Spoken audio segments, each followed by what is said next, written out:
I think I started cooking, I'd say when I was around 8 years old. That was when my grandmother started coming over and we started baking, and I think that's really where it started.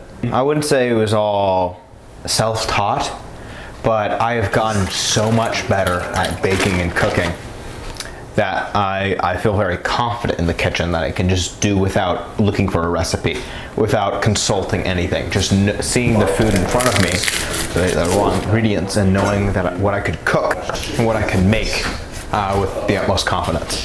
First place I ever worked at, I was at a local pizza place. I was making pizzas and salads and calzones, so it was more getting used to the pace of a kitchen that I was really taught. I wasn't taught how to make anything really, just topping pizzas. Working at a French restaurant, I would say, is a lot more difficult. There's a lot bigger of a menu, especially to a pizza place. There's a lot more techniques that go into it and a lot more that's expected of you. There's a lot of pride that comes with it because it's such a difficult place to get into, and I'm so young, it feels like an accomplishment on itself. Like, a lot of people call me, it's funny, they call me Baby Man, which isn't a joke.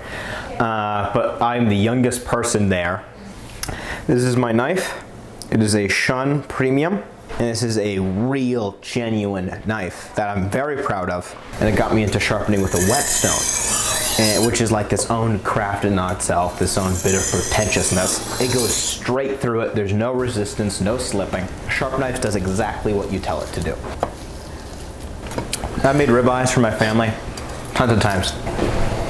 I usually do a reverse sear, which calls for baking it first till it is a perfect medium rare, then searing both sides. This was more of a quicker way, especially since it was at a much higher temperature in the oven. It was more that I just knew how to cook beef, because I knew a sears on both sides gets a lot of good flavor. You get more of a crispy texture if you use more fat in the pan. And once it's seared, you just need to be the optimal temperature on the inside, so you can just toss it in the oven and it's perfectly fine. And the sides.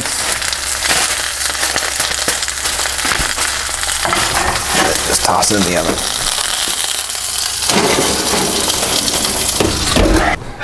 Even though I feel like I cooked this medium and I'd rather medium rare.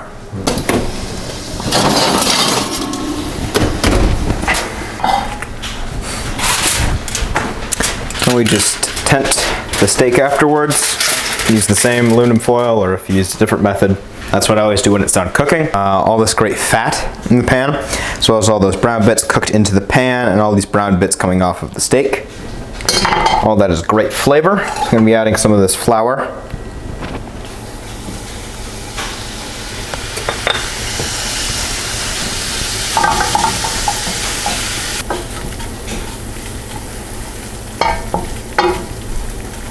Want to cook out the raw flour flavor, I guess, for obvious reasons. You don't want your steak covered in flour sauce. I'm going to deglaze this Pinot Noir. I'm sure a lot of people like the taste of raw garlic when I played it, but we're not gonna eat this. We're gonna fake eat it.